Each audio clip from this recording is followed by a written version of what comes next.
Twelfth house में Libra है तो मेरा बेड कैसा होना चाहिए, मैं किधर बैठ के सोऊंगी या किधर मेरे को आराम कैसे मिलेगा। लिब्रा में जो प्लैनेट जाएगा वो बैलेंसिंग का भी इंपॉर्टेंस आ जाता है। बैलेंसिंग मतलब उस चीज को बैलेंस करते रहना। और लिब्रा हुए बिना, लिब्रा से ही स्कॉर्पियो बनोगे ना। जब भी वीनस खराब होगा ना किसी के चार्ट में, उसका एक सिम्टम आ जाएगा कि ऐसा व्यक्ति जैसे ही नए कपड़े पहनता है या अपने को बहुत अच्छे से सुंदर से सजाएगा और वीनस आपका खराब है, कुछ ना कुछ दाग लग जाएगा, कुछ ना कुछ चाय गिर जाएगी, कुछ ना कुछ कपड़े में कुछ स्क्रैच आ जाएगा, कहीं से छींटे पड़ जाएंगे। That will be a symptom of Venus is getting afflicted. Venus का प्रॉब्लम, तो आमल होना। दूसरा चीज है, वीनस इज अ कारक फॉर फिल्ट्रेशन। फिल्ट्रेशन मतलब समझते हो ना, कोई भी चीज को रिफाइन करते जाना। Libra is the most refined sign. Refined मतलब कि बहुत सेलेक्टिव है, बहुत सेलेक्टिव करके चीजें पहुंचती हैं। एंड दैट इज वाई यहाँ पे दो कॉन्सेप्ट आते हैं। एक है filtration through body, that is kidneys. इसीलिए लिब्रा का काम जो है वो फिल्ट्रेशन का किडनी से रिलेटेड हो जाता है। सो लिब्रा खराब होगा तो सेलेक्टिव नहीं होगा बंदा, ऐसा व्यक्ति कुछ भी दे दो, दैट इज मार्स। कुछ भी करा दो, कुछ भी कह दो, कुछ भी करने को बोल दो, सब कर देगा, that is Mars. And in Mars I told you ना, मार्स में जहां पे भी मार्स होगा वहां पे आप बेसिक होगे। बेसिक मतलब काम करना चाहिए, बाकी कुछ उसमें दिक्कत नहीं, उसमें कोई खूबसूरती होना जरूरी नहीं कुछ है। एरीज और मार्स का दैट इज द नेचर। तो लिब्रा का नेचर बिल्कुल अपोजिट होगा ना। लिब्रा का nature will be very selective. बस जो पर्टिकुलर कॉन्फ़िगरेशन चाहिए बस वही चाहिए, और कोई उसमें नहीं। जैसे किसी का लिब्रा थर्ड हाउस में हो, तो इनको तो भैया आईफोन ही चाहिए। तुम कुछ भी कर लो, इनको तो इतने मेगापिक्सल वाला कैमरा ही चाहिए और कुछ नहीं मांगता। Because they are making very selective in their choices of making their third house Gemini के रिगार्डिंग। बहुत सेलेक्टिविटी आ जाती है। और यही काम क्या होता है फिल्टर करने का आपका, किसका होता है, ब्लड का भी, किडनीज का। किडनी देखो कभी, ब्लड में जो पीएच होता है, ब्लड का पीएच समझते हो ना, मेडिसिन के रिगार्डिंग में कुछ अगर नॉलेज दो तो समझ में आएगा ना। ब्लड का पीएच होता है, ब्लड का पीएच जो होता है, पीएच लेवल होता है वो 7.3 पीएच होता है। 7.3, मतलब खून थोड़ा सा अल्कलाइन। 7 जो होता है पीएच होता है तो व्यक्ति नॉन न्यूट्रल बोला जाता है, थोड़ा सा अल्कलाइन पीएच होता है वो इसका। 7.3 से अगर 7.35 हो जाए तो बॉडी कोमा में चली जाएगी। इसको एल्कोलोसिस बोलते हैं। ऐसे व्यक्ति को एल्कोलोसिस हो जाएगा। और अगर 7.3 से 7.25 हो जाए तो बॉडी एसिडिक हो जाएगी, और एसिड में भी जाने में उसका बॉडी डैमेज हो जाएगी। इस two organs, there are two organs, one is lungs and one is kidneys, जो कि हर घंटे तुम्हारे पास 2.5 से 3 लीटर तुम्हारा खून जो है फिल्टर करते रहते हैं, खटाखट खटाखट खटाखट। 3 लीटर खून तुम्हारा फिल्टर होता रहता है हर घंटे, टू मेंटेन दिस पीएच। तुम कुछ भी खाते हो वो आइदर एसिडिक बनाता है या तो अल्कलाइन बनाएगा तुम्हारे बॉडी के अंदर में। और जनरली एसिडिक बनाता है, क्योंकि तुम क्या खाओगे, रोटी खाओगे, कार्ब्स जितने आइटम्स है वो खाओगे, वो सब एसिडिक होते हैं। बहुत कम चीजें अल्कलाइन मिलती हैं, जैसे कि फ्रेश फ्रूट्स और तुम्हारा वेजिटेबल्स अल्कलाइन होते हैं, नट्स अल्कलाइन होते हैं, सोक्ड नट्स, ये सब अल्कलाइन होते हैं। लेकिन ज्यादातर लोग क्या करते हैं, दाल चावल रोटी सब्जी, ये सारी चीजें एसिडिक होती हैं। ठीक है। तो एसिडिक जैसे ही बनता है तो पीएच क्या होगा, 7.3 से 7.29, 7.29 से 28, 28 से 26, ऐसा पहुंचना शुरू होता है। और बॉडी कहती है कि भाई भाई भाई जी, दिक्कत हो गई, दिक्कत हो गई।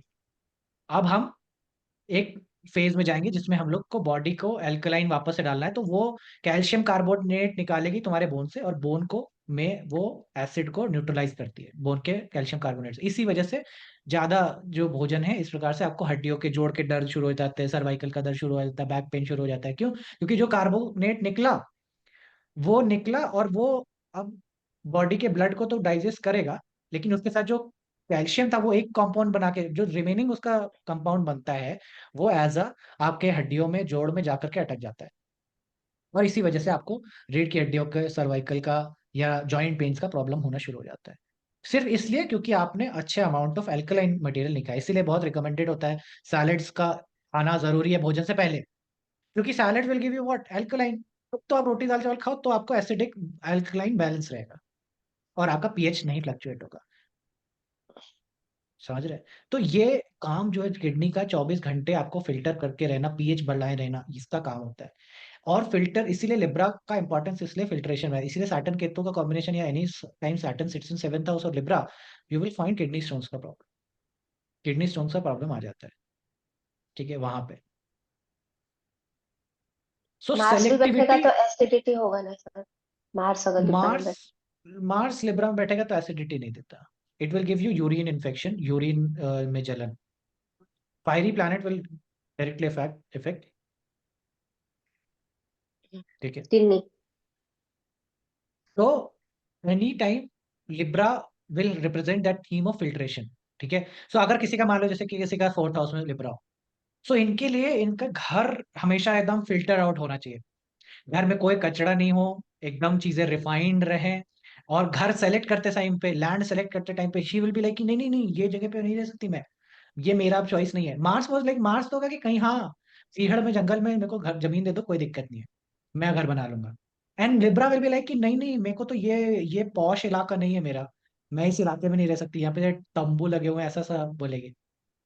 समझ रहे हो? So those people will become start becoming refined and very like, चुनने में बहुत ज्यादा विश्वास होना शुरू हो जाएगा। और वही दूसरे उसमें नहीं होगा। किसी का सेकेंड हाउस में होगा तो क्या होगा, सेकेंड हाउस में हो जाए तो फूड के रिगार्डिंग में they will be like very selective in food, very like ना, अरे मैं इस रेस्टोरेंट का खाना नहीं खा सकती, मेरे से ये चीज नहीं खिलाएंगी। That is how they will become, तो बोले, और दे विल लाइक अरे इतना बेकार खाना खिला दिया मेरे को, इतनी दाल बेकार थी, इतनी वो, like that is how they become start becoming selective to each and every item. समझ रहे हैं? ट्वेल्थ हाउस में लिब्रा है तो मेरा बेड कैसा होना चाहिए, मैं किधर बैठ के सोऊंगी या किधर मेरे को आराम कैसे मिलेगा, ऑल वेरी सेलेक्टिव। बेडशीट्स खरीदने में बहुत सेलेक्टिव, बेडशीट कौन सी खरीदे जाए, ठीक है। सो ये सारी क्वालिटीज जो है ना आपकी आने वाली हैं सेलेक्टिविटी से। Any planet that goes in these houses, what will happen, Libra में कोई प्लैनेट बैठ जाए तो प्रोफेशन, उसके अगर रिगार्डिंग सैटर्न बैठ जाए तो प्रोफेशन की भाई हमें तो जॉब चाहिए तो फला डिपार्टमेंट के फला उसमें ही, और कुछ मैं जॉब नहीं करूंगा। That is how there is a change, right? समझ रहे हो? तो इस तरह से आपका हर वो, जैसे जेमिनाई है, Gemini will have where, Gemini will have fifth house, right, fifth house. So the moment they like ना have to pick a school, और उनके डॉटर्स के लिए, उनके बच्चों के लिए कुछ भी करना है, दे विल बी लाइक नहीं नहीं, इसको तो रुको मैं बताती हूँ, इसको ये चुनना है, ये ऐसे करना है, इसको पढ़ना है, ऐसे पढ़ना है। Very selective study. और इनकी स्टडी भी सिलेक्टिव होती है, तुम देखोगे जेमिनाई पीपल विल सेलेक्ट की, बस देख लेंगे कि पिछले साल एग्जाम में कौन कौन से क्वेश्चंस आए थे, बस वही वही पढ़ के चले जाएंगे। That's it, that's the way to pass the exam, they will know. तो प्योर रिफाइंड सेलेक्टिव, ये सब क्वालिटीज वीनस की हैं। He wants to be the best, best of best, उसको तो बेस्ट ऑफ बेस्ट है ना वो चाहिए। वो है। समझ रहे? बेस्ट ऑफ बेस्ट चाहिए। हाँ बताइए, नहीं दीजिए। So there is one person who has Libra in fourth house and Saturn in that हाँ house. Correct. And he has bought like a very lavish property and selective. पर वो property के एक साइड से खोलेंगे तो सामने एकदम स्लम्स ही स्लम्स है, सारे वो स्लम्स है सैटर्न है ना। उधर, क्योंकि हाँ सैटर्न है। इतना उन्होंने सिलेक्ट किया, इतना ढूंढा, इतना इतना सर्च किया, फिर भी उनको वो सैटर्न वाला वो मिला ही है। वो मिलना ही है कि सैटर्न फोर्थ हाउस का, वो कैंसर के चार लेक्चर्स देखोगे उसमें सैटर्न फोर्थ हाउस में मैंने प्रेडिक्शन किया कि भाई वो रहेंगे आपके राइट, यू इर्द से गिर्द। दैट। हाँ। सो वो होना ही है। दैट्स हाउ यू, अगर तो प्योर लिब्रा ढूंढ ढांड होता, के लाया है इसलिए, वो ढूंढ के लाया है सैटर्न को। ढूंढ के लाया सैटर्न को। That's how it will be. Anything that is where your Libra will, Libra में किसी का वीनस हो, शादी नहीं होती है ऐसे व्यक्ति की। क्यों नहीं हो रही है? क्योंकि इस बंदे को एकदम स्पेसिफिक बंदी ही चाहिए, इसने उसी से शादी करनी है, उन्हें नहीं करनी है। समझ रहे हो? ये धूड़ धाड़ के पता नहीं कहाँ से किसी को देखा है, और अब चाहता है कि पूरी दुनिया उसको ढूंढ के लाए और उसी से शादी करेगा ये। That's how Venus is Libra वाल्स, they have very particular list of things to do, ठीक है। तो that is how Venus is. Libra में जो प्लैनेट जाएगा वो बैलेंसिंग का भी इंपॉर्टेंस आ जाता है। बैलेंसिंग मतलब उस चीज को बैलेंस करते रहना, ठीक है, उस चीज को के बीच में असमंजस बैठाते रहना, ये भी एक थीम है। हालांकि इस टेक्निक का बहुत ज्यादा यूज मैंने देखा नहीं यूज करते हुए, बट या ठीक है। अगर सैटर्न है तो you will be keep on balancing what Saturn का जो हाउसेज है, जैसे किसी का लिब्रा फोर्थ हाउस होता है, राइट? तो Libra fourth house means he is what, Cancer lagna, right? So he will be always balancing between mother and wife. उसका जीवन ही है दोनों के बीच में झूलने का, हम्म। कभी वाइफ का, कभी मदर का, कभी वाइफ का, कभी मदर का। That is how, that is हाँ, व्हाट ये ही। काम करता है सर। जैसे जमुना, ये एक्चुअली जमुना एसेंडेंट के लिए ना, कभी हाँ जमुना एसेंडेंट से पूछो उसके स्पाउस का ना, वो कहेगी मुझे पिक्चर देखनी है, वो कहेगा नहीं हाँ चलो, मुझे मुझे तो अभी पढ़ाई करनी है। मतलब उनका एंटरटेनमेंट का जो जो जो बैलेंस है ना, वो हिला रहता है जमुना एसेंडेंट। मतलब उसका स्पाउस जो करेक्ट। है वो कुछ उसके लिए वो पूजा पाठ में लगा हुआ है, क्योंकि उसके थर्ड हाउस में सजिटेरियस या मतलब वो सजिटेरियन हाँ एसेंडेंट है। वो दूसरा वो कह रही नहीं मुझे सिनेमा देखना है। तो जेमिनी असेंडेंट के प्रॉब्लम क्या होती है, उसका स्पाउस ना एंटरटेनमेंट का डेफिनेशन इन दोनों का बैलेंस नहीं होता है। मतलब हाँ if the Libra is afflicted in like, और correct. Even if is not afflicted, you'll find Gemini ascendant से कि हाँ ये नहीं हो रहा है, मैच नहीं होता, मैं तो ये करना चाहता हूँ क्योंकि वो तो प्लेफुल तरीके से एंटरटेनमेंट है, और स्पाउस कह रहा है नहीं, हमें तो ज्ञान चाहिए। करेक्ट। तो वो फिर वहां पे इस ये लिब्रा का वो रहता है। लिब्रा तो कहा जाता है, करेक्ट है।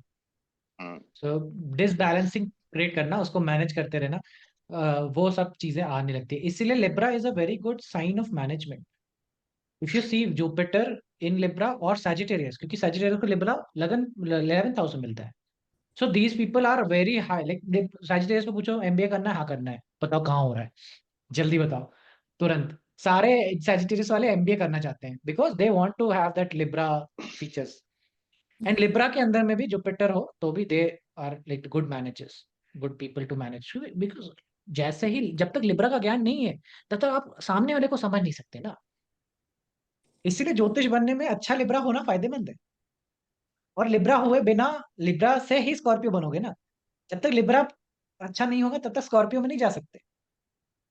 फिर स्कॉर्पियो में जब आगे बढ़ते हो तब जाके फिर सेजिटेरियस पहुंचते हो, तब तुम अच्छे मैनेजर हो, लोगों को मालूम है लोगों को कैसे हैंडल करना है, कैसे उनसे बात करनी, कैसे चीजें करनी।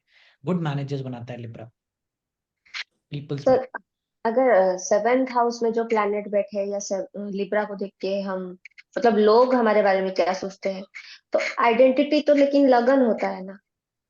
करेक्ट है। लोग लगन को कि देख के आप नहीं जान, सोचते। लोग लगन को क्यों देखेंगे? लगन तो आप जानते हो ना कि आप क्या हो। अच्छा, इफ वो हम योर जानते हैं। आइडेंटिटी इज योर सेल्फ, तो तुम अपने को कैसे समझते हो, और सेवेंथ हाउस की दुनिया को कैसे समझते हैं? समझ रहे हैं? I have a bit of a deeper question, Percy, if you don't हाँ mind. हाँ हाँ, पूछिए।